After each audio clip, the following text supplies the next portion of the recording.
Three, two, one.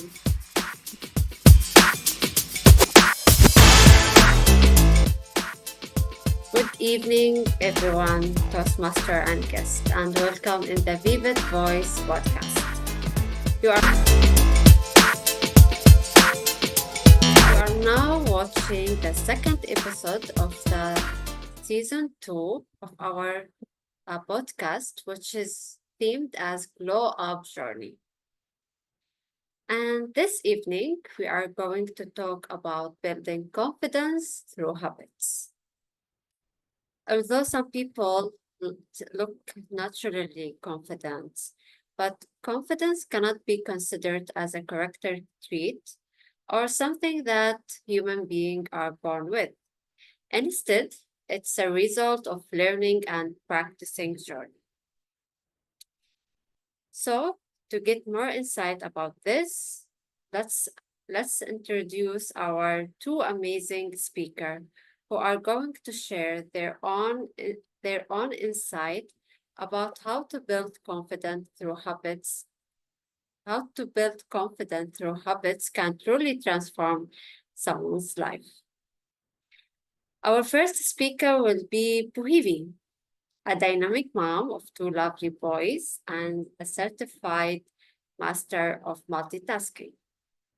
She is reporting live from Qatar and she balances the chaos of family life with her passion for fitness and strength training.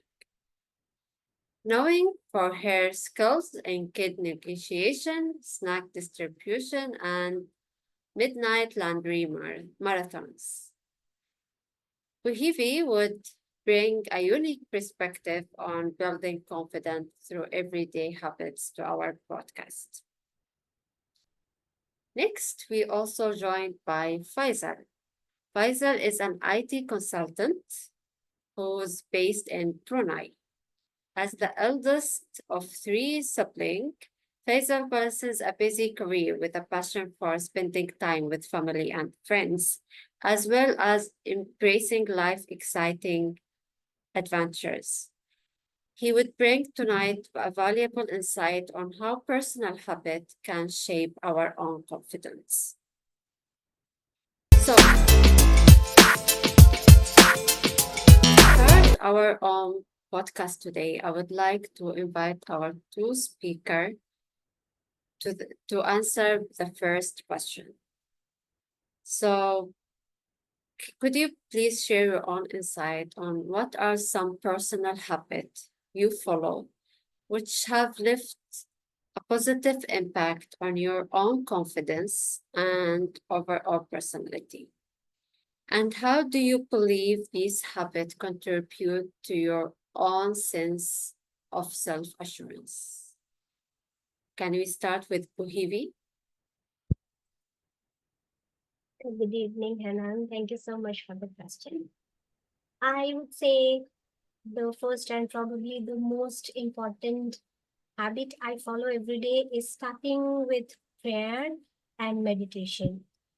With two boys, one 12 and one 9, the moment my feet hit the floor, I'm heading into full speed mom mode.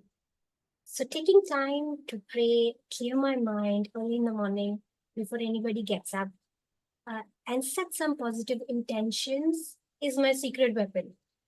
Sounds funny when I hear that, when you all hear that. It's like putting on mom armor because trust me, by the time breakfast rolls around, there's usually at least one emergency like missing sock or an urgent request for waffles, pancake, and meditation reminds me to breathe through it all. They say that like start your day with a grateful heart and maybe a little deep breathing. According to me, when I hear that quote, that's the advice you have to live by. It's really very useful. After that, I meditate. I also set a few intentions for the day, which brings to my second habit. These are simple, but so powerful. Things like to find humor and be patient. I love that these intentions give me something to hold on. especially with the chaos that starts early in the morning. Just the other day, my 12-year-old son decided he was ready to take the whole world of culinary arts and start experimenting with a mystery recipe in the kitchen. Let's just say it involved too many spices, and the smoke alarm was so eager to pop into the party. But instead of panicking, I thought of my intentions. I remembered my intentions that I had early in the morning that I set my mind on to stay calm and, burst out into laughing instead of panicking. I thought, well, at least we are getting creative in here.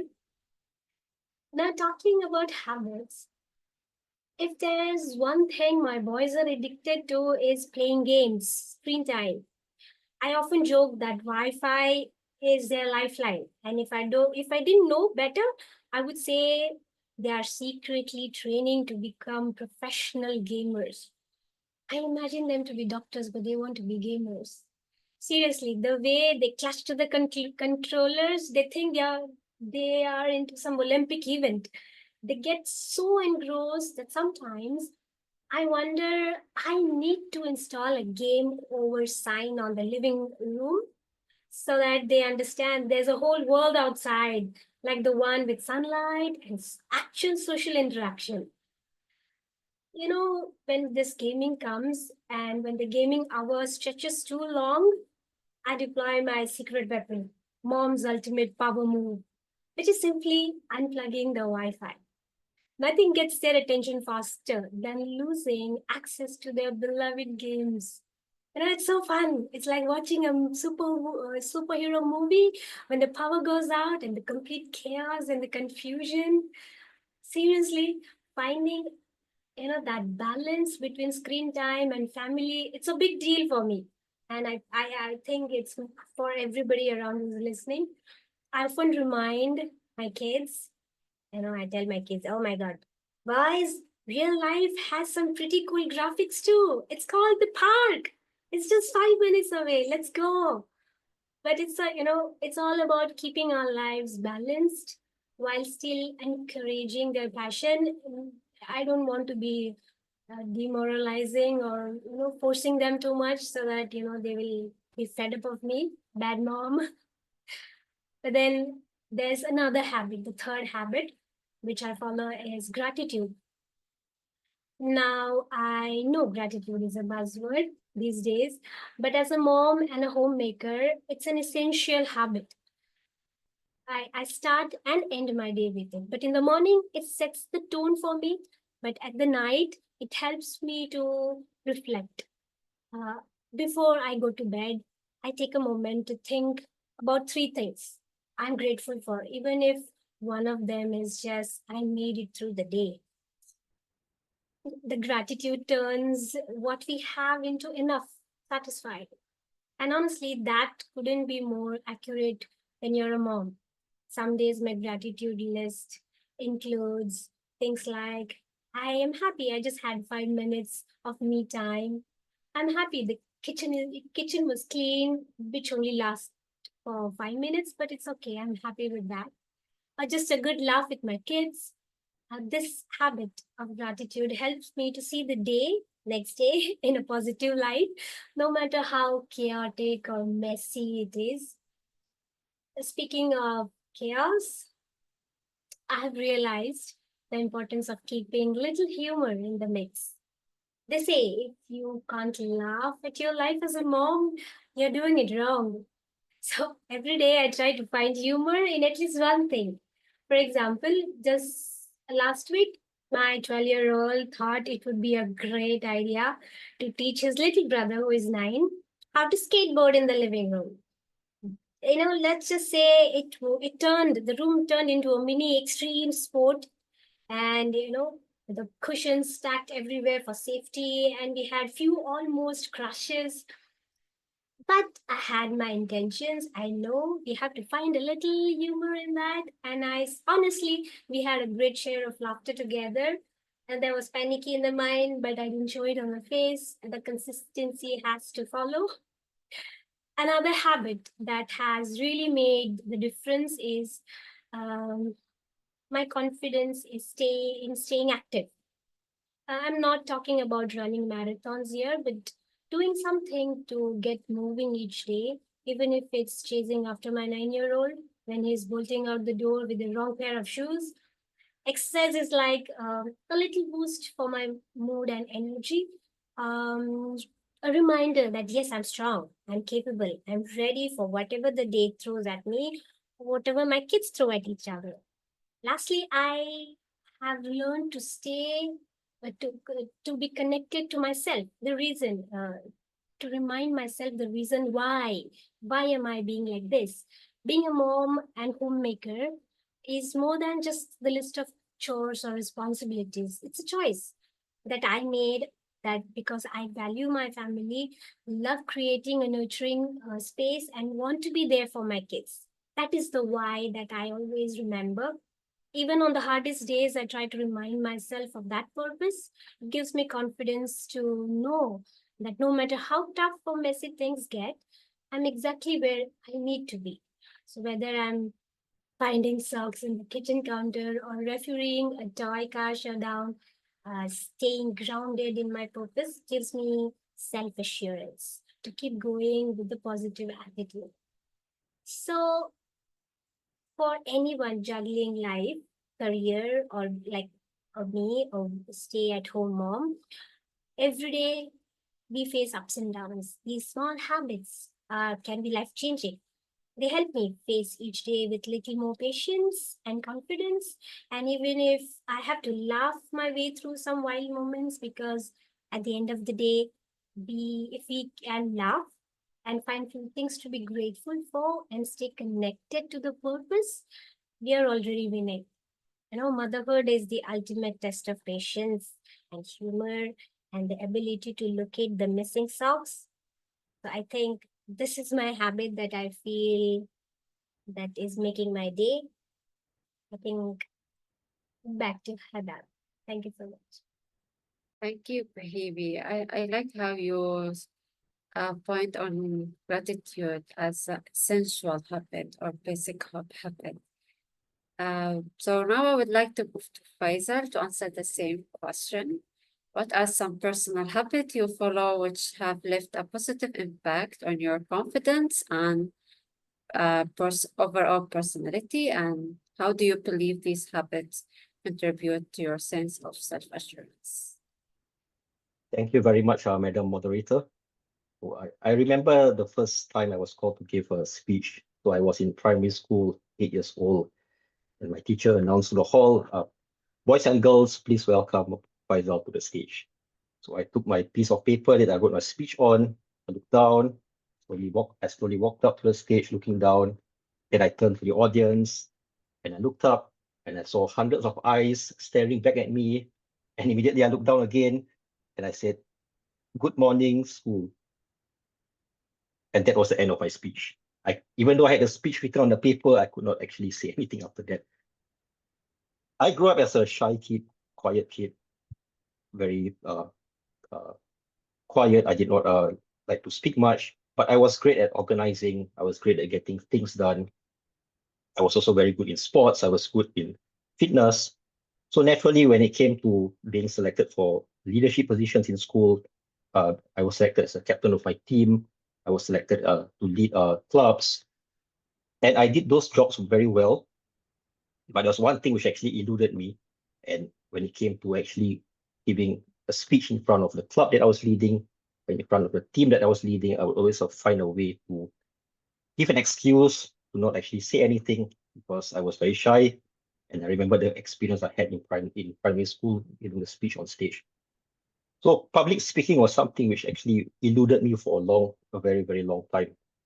And every time my teacher called for me, Faizal, what would you like to say to your team? And I would say, there's nothing much I would say, but there's nothing much I want to say. And that would be the end of it. So it was actually very challenging for me to speak in front of people, to actually present myself, to put myself forward. And I enjoyed always working in the background, being efficient, getting things done, but never putting myself in front of everyone. So when I left university, my first job was as a teacher. And when I went into teaching, I realized that there is no way that I can avoid speaking, because as a teacher, you have to speak in front of many students, you have to speak in front of a class of 30, 40, sometimes in front of hundreds of students in the school. There was no way one could actually be a teacher and avoid having to speak in public. So I had to find a way to overcome this fear or this reluctance to consistently avoid having to speak in public or having to avoid speaking up. And I drew upon one of my strengths when I was in primary school. So I was in a band in primary school. I used to play the trumpet. And playing the trumpet, I had of course perform in front of many people, sometimes in front of 10 people, 30 people, or even sometimes among a crowd or in a conference room where there are hundreds of people. So unlike public speaking, I was very confident with playing the trumpet. I had no qualms performing in front of a small crowd or a large crowd. And I was thinking that, okay, what is the reason? Why am I so confident when playing the trumpet? It was because it was due to practicing. So naturally, for those of us who have actually played music before, it takes hours and hours and hours and hundreds of hours to actually practice the instrument you're playing, be it a piano or a trumpet, to be able to perform confidently in front of an audience. And thinking back to that experience, I realized that, yeah, I did put in actually a lot of effort before that, practicing 3 or 4 times a week for 3 hours each. So it was like 15 hours a week. And that gave me the confidence to actually play in front of crowd.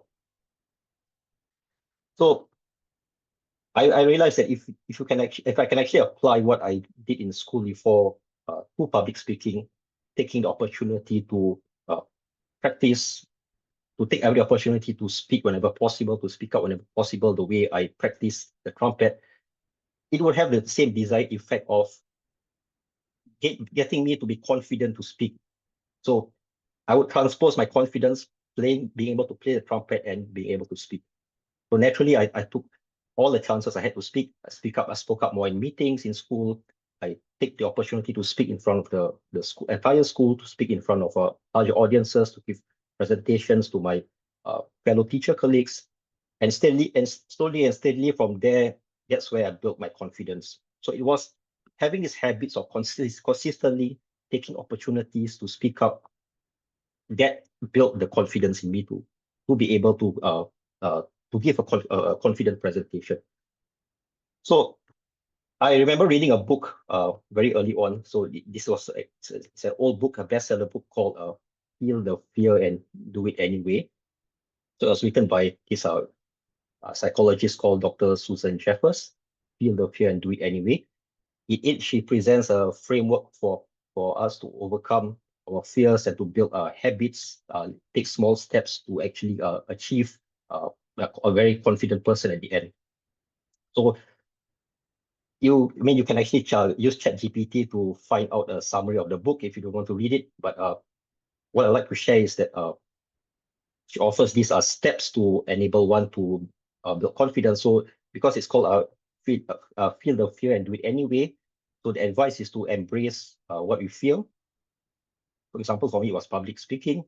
So appreciate that, it is something you feel, so you accept it, and then you take small steps and small habits to overcome it by using every opportunity you have to speak.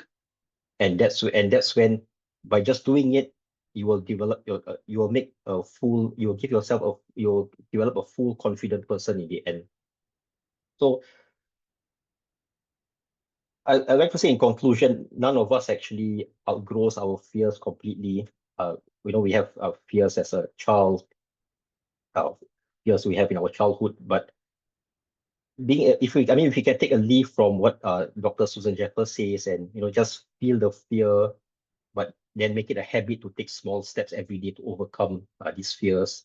And slowly and surely, we will become a more confident version of ourselves. Back to you, Madam Moderator. Thank you, Faizal. Thank you for sharing your thoughts on this end. So before we go further, to know about the relationship between habits and confidence, I would like to ask Bhuvi, how do you define confidence? Ah, confidence for me is like the rare moment when both of my boys actually listen to me the first time I ask them to do something. It's the magical feeling. One that doesn't happen often. But seriously, confidence is knowing that you can tackle whatever life throws at you, whether that's helping my 12-year-old with the mathematics homework or navigating the latest gaming arguments between my boys. I've realized confidence isn't about being perfect. It's about believing in yourself even when things get chaotic. Like when the kids spill the juice on the floor right after I've just cleaned it, the inner voice is saying, I can handle it. But secretly, there's one more mind that is saying, I'm going to lose my mind. But still, you show it on the face, you smile. That is what confidence is for me. There are days when I feel like I'm running a circus. But just the other day, I was trying to cook while my boys were arguing about something, and I took a deep breath and I thought, I'm doing my best. That's enough. I don't have to do. I know that I cannot solve all the problems. Embrace the chaos, reminding myself that even if I don't have all the answers, I'm still a good mom. Plus, I can manage a good meal on the table and keep them mostly clean. I consider that as a win. So for me, confidence is, you know, be there and not to bear, run away. Just be there. No matter what you have to face it. That's confidence for me. Back to Hannah. Exactly, be there. No need to be perfect, just be there. Thank you, Bhuvi. I would like to hear from one of our guests. Same question. Maybe Elias, I pronounce your name correctly. Are you here? Elias, I think he's joining us from Indonesia, if I'm not mistaken. Elias, are you here? Okay, what about Winnie? Are you here? Oh, hi, Winnie. Welcome on our podcast. Hi So, everyone. so I would ask you the same question. How do you define confidence? Confident is I saw this quote. It's quite blunt, but it's very it leaves a very deep impression. Is I don't care what you think. That's confidence, which I think there's some truth to it. Yeah, you don't care what other people think of you. You just do you. You just do your speech. You don't care what people think about your speech, whether your speech is good or bad, whether your cake is good or bad. Just do it. Just bake your cake. Just do your speech. Just go out there and be yourself. Sing that song, dance that dance, and be you. That's the confidence that I think of, and I think that confidence also comes from mastery, like public speaking. I still remember the first time when I delivered my icebreaker. Hi, Faizal. Wonderful icebreaker there. I still remember my first icebreaker that was in 2017. I was shaking, my hands were shaking.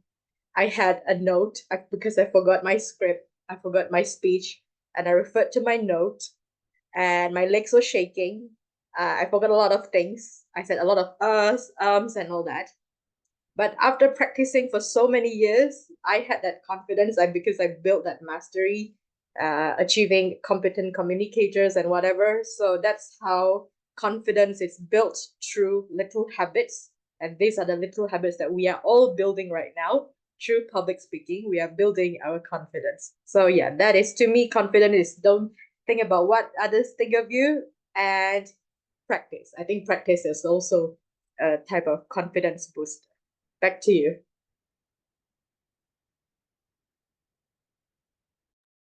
Okay, thank you, Winnie. So I would like to go back to our speaker, Faizal.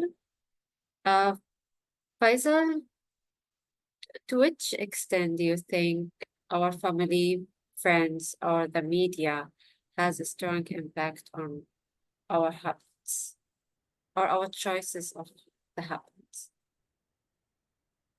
Our family, our media, people around us, I believe, have a very, very strong impact on our habits. For example, if you are living in a home whereby, if say my father was smoking, then it would only be a matter of time before I, as a son, would follow my father's habits. Every day on TV, we see advertisements, buy McDonald's, have a McDonald's meal, have KFC, whatever fast food. Naturally, will be inclined to actually go out and buy. And if you have friends who actually are friends who like to play computer games, you always hang out with them. Sooner or later, you will definitely develop a habit of wanting to play computer games and will be addicted to that as well. So to a very large extent, our environments, the people around us, they do have a large impact on the habits that we develop, the habits that form in us. And it is up to us to choose the kind of people we want to hang out with, the kind of environment we want to be in. Of course, there are some people who do not have the choice and are thrown into circumstances by chance, but for most of us, we have a choice to choose who we want to be with, who we want to hang out with, who we want to be around with. And the best choice would be to choose those who would uh, who would cause us to have who would develop good habits in us, and avoid those who would actually bring us to the negative habits. Back to you, Madam Moderator. Definitely agree with you, Faizal. So, from about talking about habit, I would like to ask Bhuvi, in your opinion, how do you think habit is formed, and what are the key steps involved in the process of building a habit?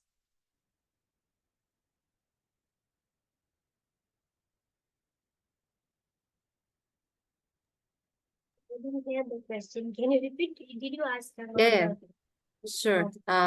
My question is, how is a habit formed, and what are the key steps involved in the process? okay. Habit building a habit is like navigating through life.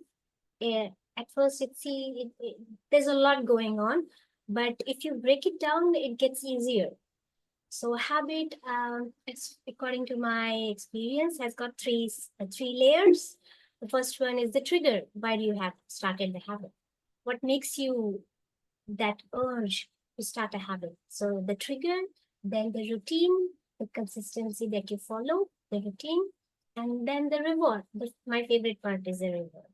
So let me explain that. The trigger is the signal that tells you have to start. For example, if I hear the sound of my son saying, "Mom, I can't find this," so I know that is the point of the action mode, usually searching for whatever is missing. It's like my personal alarm, reminding that the chaos is about to start. The next is the routine, the action you take followed before the trigger. When I first try to keep my house organized, but then it comes like, clean one mess and the other one pops out. But over the time, I try to and learn that small and consistent actions work. So I have a routine to clean up the mess after meals. So it looked like it took a while for me, but now it has become a natural habit for me. So the routine has become a habit for me. But how do I make it continuous? How do I make it consistent? Is by rewarding myself. How do I do that? At the end of the day, if I finish all the work and then I reward myself, oh, I did a good job. I go to my room, open up Netflix, or put a nice music, read a book, have a cup of tea, or I sneak in a chocolate bar without my kids knowing, and then I tell myself I survived the day, kept some semblance of order, gives me a little thrill. So habits are usually about finding that trigger and then following the routine and celebrating those little wins. It's not always glamorous, but you can that helps you to have a manageable life. That small wins are the best snack for me. Habit, that is what how habit is formed according to me. Back to Hannah. Great, Bhuvi. Thank you so much for sharing your thoughts. So, Faisal, I would like to ask you, what are some common obstacles people can face when they're trying to develop confident posting habits? And how can they overcome these obstacles, in your opinion? Well, I like to borrow what Bhuvi said earlier on. So it's the reward that motivates. It's always the end goal that motivates. And when it comes to obstacles, yes, when when someone wants to start, say, an exercise program, or someone wants to start learning something new, like learning a new language, definitely there will be people around him or her who will say, no, you can't do that. There's too much work. Forget it. You'll never succeed. There will be a lot of naysayers who will say that you can't do this. It will never happen. It will not be possible. And most often, these are the kind of people who have who would not actually think of doing what you are doing. They are the kind of people who would actually are secretly envious of you, but at the same time, they do not want to attempt what you're doing, but yeah, they're secretly envious. So to overcome this, think of the end goal, what you achieve in the end. Ignore the naysayers and just do it. As I mentioned earlier in my speech, that the Dr. Susan Jeffers say, just feel the fear and do it anyway. Start by taking small steps, ignore the naysayers, and just put to action what you set out to do. And yep, that's my opinion. So yeah, back to you, Hanan. Yeah, thank you, Faisal. I would like to invite one of the audience to share their thoughts. Uh, Not sure if Elias can hear me now. Hello. Elias? Okay, great. Yes. Hi, Elias. Okay, have you heard the question that I just asked to Faisal? Yes. What? Yes, can you share your opinion about the common obstacle people face when they're trying to develop confidence posting habits, and how can they overcome them? Post-COVID, right?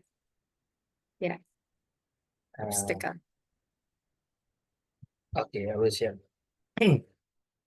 This COVID pandemic definitely is not easy for all of us. Some of us got fired or got moved into another city just to survive our job or our sufficient that can help to fund our family. And sometimes we want to blame others. Oh, that's because of the situation. That's because of the economy. That's because of the government. But we forgot about ourselves. Pandemic definitely one of the best time to evaluate ourselves, to have a reflection. And during the pandemic, the best thing ever happened in my life. Do you know what it is? It is joining an organization, start with T and with S. And there is M in the middle. Say it out loud with me. Toastmasters International. Ghostbusters. Thank you. Yes, Toastmasters International is not only changed my life, it helped me to change people's life too. I touch people by doing speeches. Yes, people say there is a magic in words, and those words can do better or worse, depends on us as the user of the words. And during this pandemic, I learned a lot from books, podcasts, and also attended a lot of Toastmasters meeting. It refreshed myself. It humbled me down.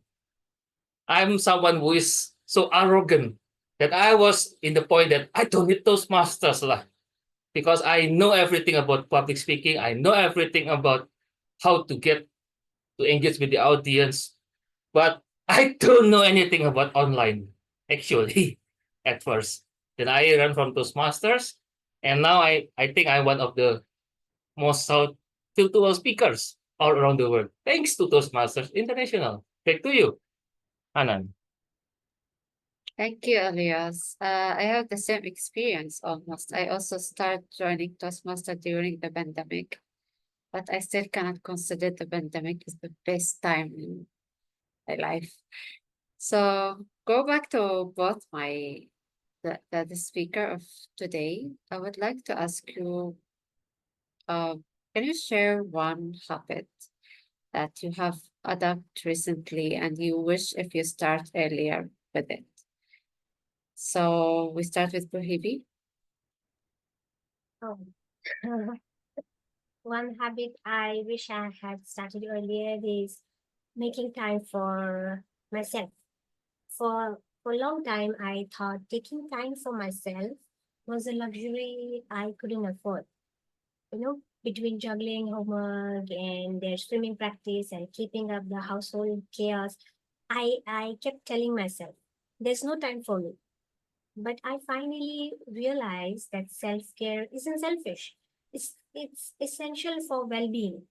Even if it's just carving out 15 minutes to enjoy that small cup of coffee or doing a workout while my kids are doing their own busy daily work or they're in the school, that time sets a positive tone for my day.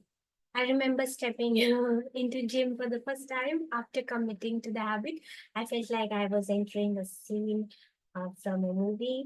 Everyone looked so fit and confident, and there I was trying to remember how to operate a treadmill, and it was so embarrassing myself.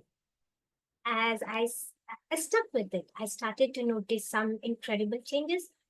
Not only I started feeling stronger physically, but mentally,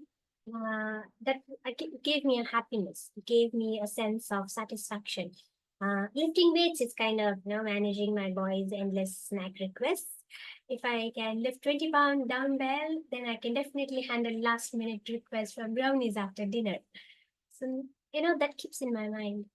And now when I hit the gym, it's not like, it's not just about workout. It's like a slice of me time that empowers me. I walk out feeling like I can conquer the world. At least I tackle the next round of who let the toys out? Where's my sock? I want this and why I want that. So I always say if you can invest yourself and feel that mm, boost of confidence, everything else becomes bit easier and it gives you confidence to manage. After all, a happy mom equals to happy kids, right?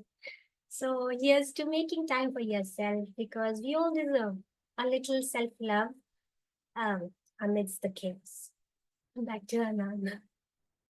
Wonderful, Bhuvi. Actually, in psychology field, we believe self-care is one of the most important habits to maintain healthy mental health and balanced life.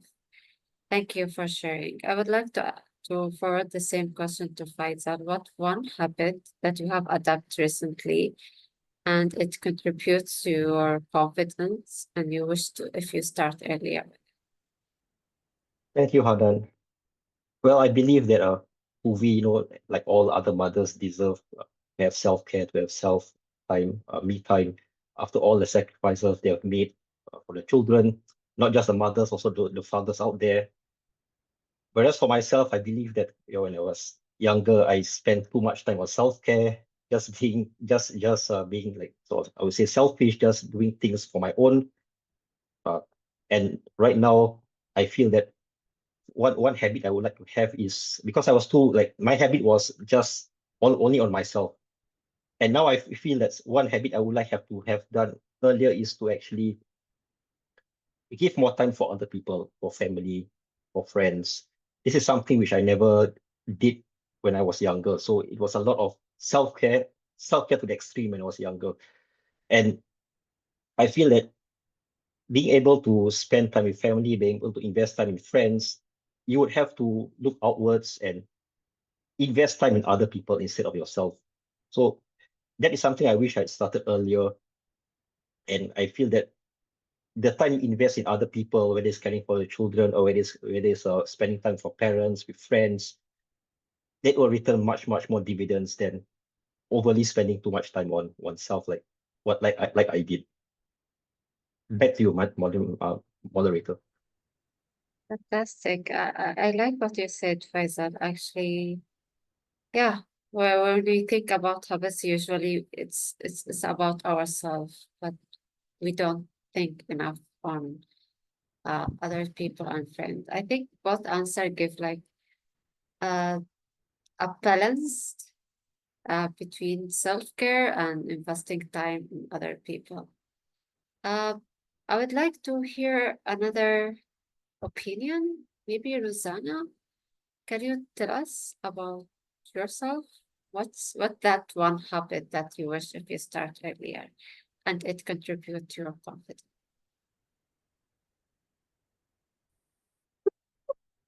Hmm.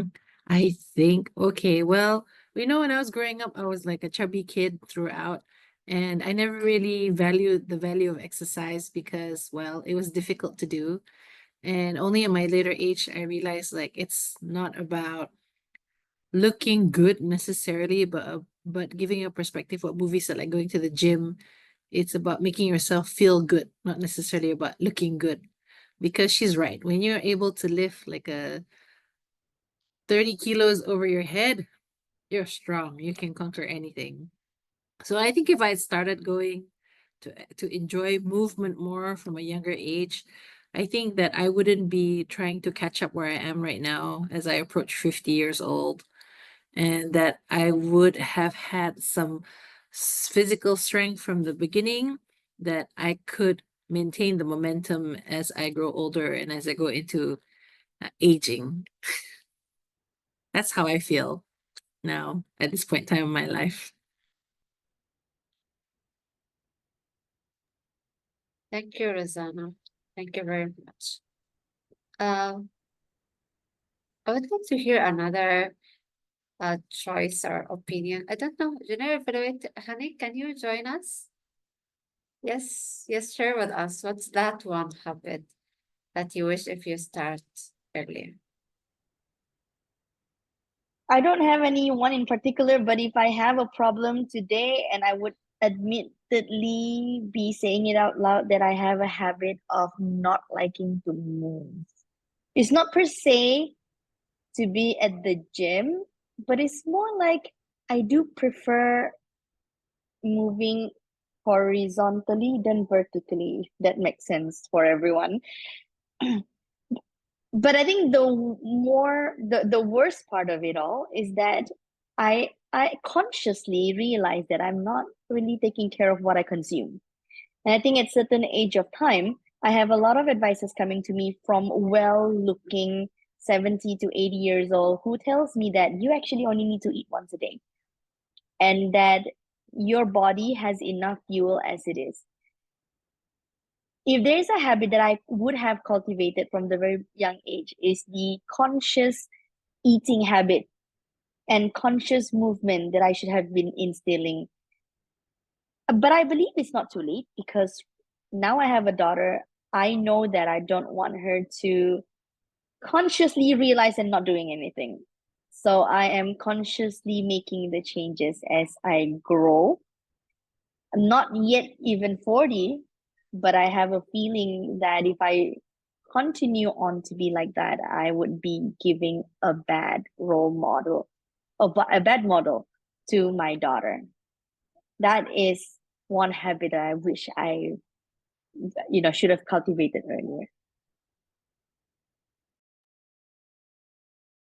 Thank you very much, Hani, for your sharing.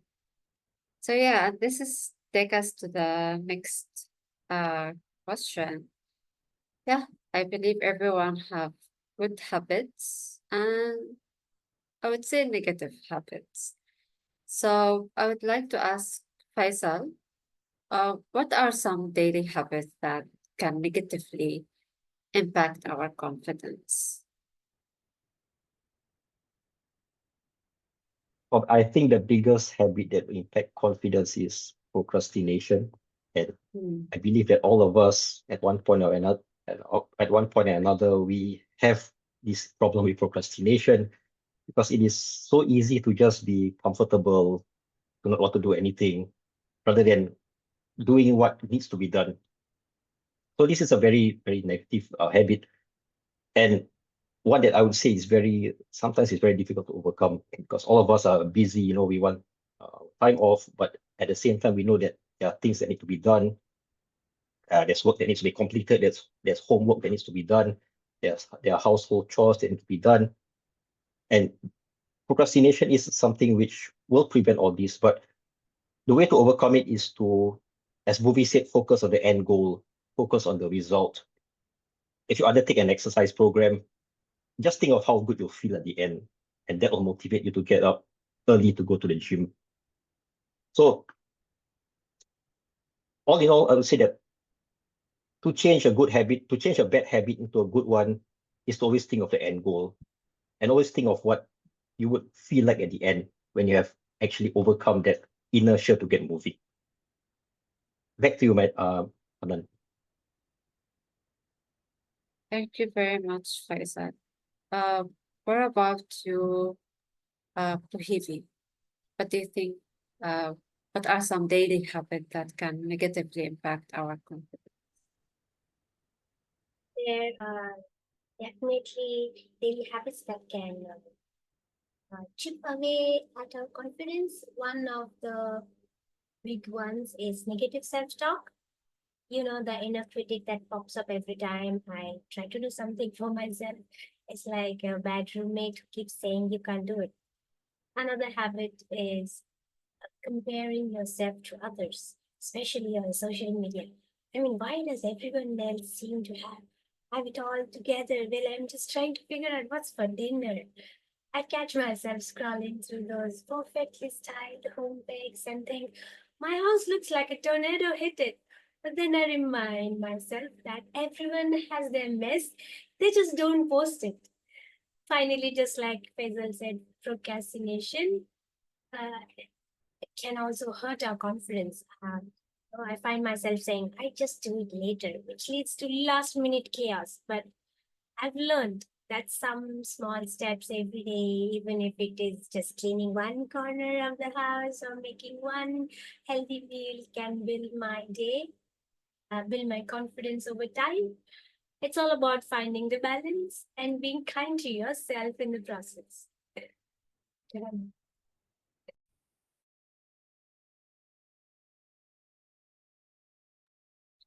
Thank you very much, Bhuvi. Thank you very much, Bhuvi, again, and Faisal and all the guests who joined with their opinion today. Actually, we get lots of uh, insights and knowledge from your own experience of the speakers and the guests. Thank you very much for joining the podcast. I hope you enjoy it. And we all now have different idea how to work on our habits to empower our own confidence. Thank you very much.